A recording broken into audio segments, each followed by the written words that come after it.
So guys, कैसे हैं आप लोग? Welcome back to our channel. और आज हम रेड करने वाले हैं, सुषमा जी ने एक मतलब कि इंटरव्यू दे रही हैं जो कि बीजेपी से बिलोंग करती हैं। और इनके बारे में आप जानते ही होंगे, हमने काफ़ी वीडियोस पे भी रिएक्शन दिया और पर्सनली आप लोग भी इनको जानते हैं बहुत ही अच्छे तरीके से, मुझे पता है। तो गाइस, इन्होंने कुछ शायद क्वेश्चंस का आंसर किए हैं, जिसमें टाइटल वीडियो का मैं बता देती हूँ, जिसमें ये कहा जा रहा है कि मोदी जी कोई बिरयानी वगैरह नहीं खाने जाते बाहर के मुल्कों में। सो भाई, आगे का वीडियो अब हम देख लेते हैं, तो उसके बाद फिर मज़ीद डिस्कशन करेंगे इसके ऊपर। तो बाकी चलते हैं, इनकी बातें पहले सुनते हैं कि भाई क्या करने जाते हैं मोदी जी बाहर के मुल्क में, और लोग मतलब इतने विजिट्स क्यों होते हैं इंटरनेशनल। सो अगर चैनल पर न्यू है तो सब्सक्राइब करना मत भूलिएगा, और ये वाली वीडियो का लिंक आपको, ओरिजिनल वीडियो का लिंक आपको नीचे डिस्क्रिप्शन में मिल जाएगा, सो आप वहाँ से देख सकते हैं। So let's start. 89 countries cover करनी है, तो ये हमारा संपर्क है, तभी हमने इसको अनप्रेसिडेंटेड आउटरीच कहा है।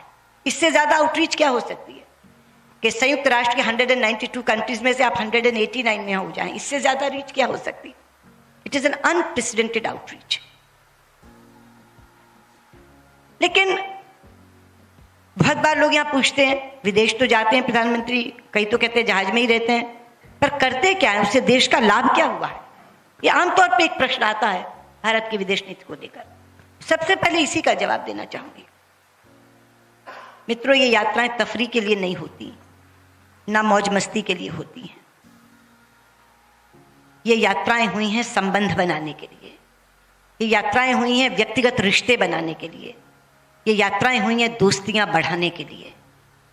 और इन रिश्तों की ताकत को मैंने इन 5 वर्षों में बार बार देखा है, बार बार आजमाया है। उदाहरण के साथ आपको बताना चाहूंगी। सबसे पहले मैंने इसे आजमाया जब यमन में युद्ध शुरू हुआ और भारतीय नागरिकों को बाहर निकालने की समस्या हमारे सामने आन खड़ी हुई। वो समस्या नहीं, चुनौती थी। ऊपर से गोले बरस रहे थे, समुद्र में लुटेरे बैठे थे, जमीन पे बंदूकों से लड़ाई हो रही थी, जल, थल और नभ, तीनों रास्ते बंद थे। कैसे निकालें? मुझे ध्यान आया कि प्रधानमंत्री की एक मीटिंग ब्रिस्बेन में सऊदी अरब के नरेश से हुई थी।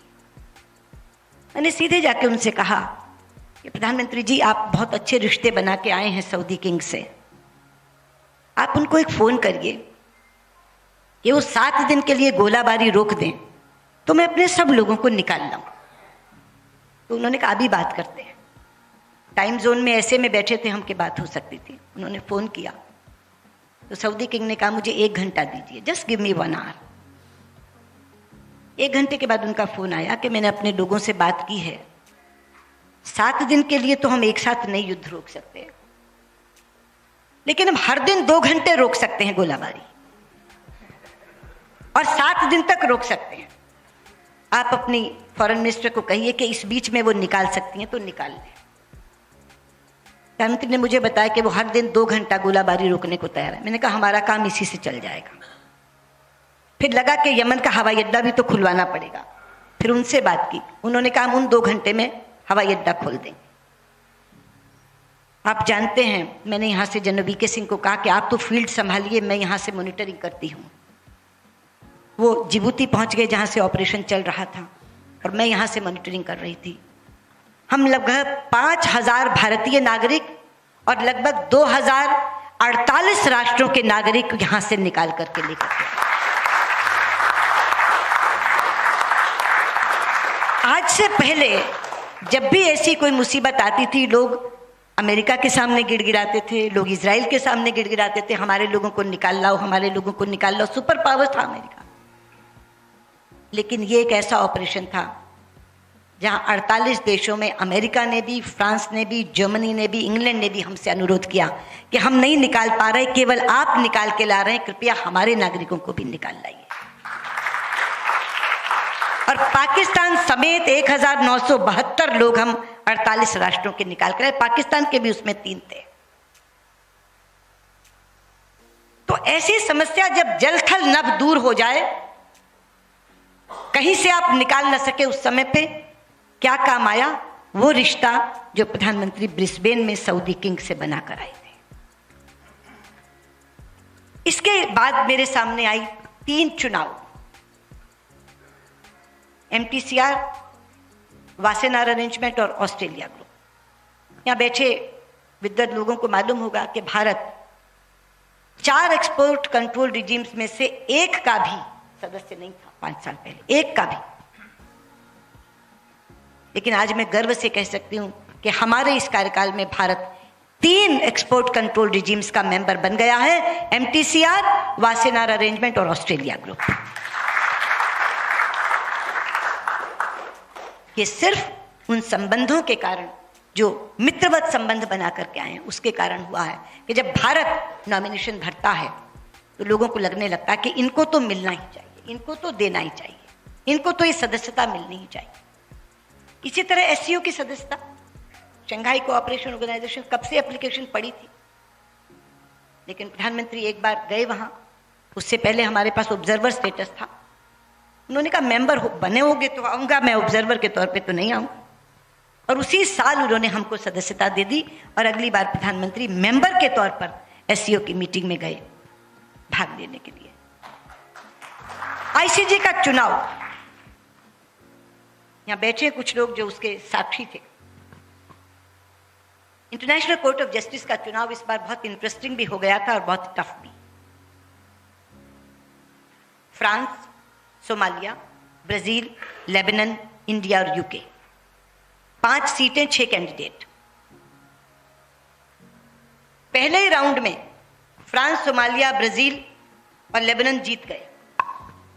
सेकेंड राउंड में कौन खड़ा हो गया आमने सामने? इंडिया और ब्रिटेन। एक P5 के साथ मुकाबला, वो तो P5 में है, आपको मालूम है ब्रिटेन तो। अब P5 के खिलाफ बाकी P5 के लोग कैसे जाएं? उन्होंने हमसे कहा पहले कि आप विड्रॉ कर लो। हमने कहा विड्रॉ तो नहीं करेंगे, देखते हैं चुनाव कैसे चलता है। तो उन्होंने बहुत ही ग्रेसफुली चुनाव से पहले ब्रिटेन ने विड्रॉ कर लिया और भारत ICJ का मेंबर दोबारा बन गया। ये छोटी छोटी चीजें मैं आपको क्यों बता रही हूं कि जो कहा जाता है कि बाहर घूमना, चलते रहना, हर समय हवाई जहाज में रहना, इस सब से क्या होता है? उससे ये होता है कि भारत अपने 7,000 लोगों को युद्धग्रस्त क्षेत्र से निकाल कर लाता है। भारत 3 एक्सपोर्ट कंट्रोल रिजीम्स की सदस्यता हासिल करता है।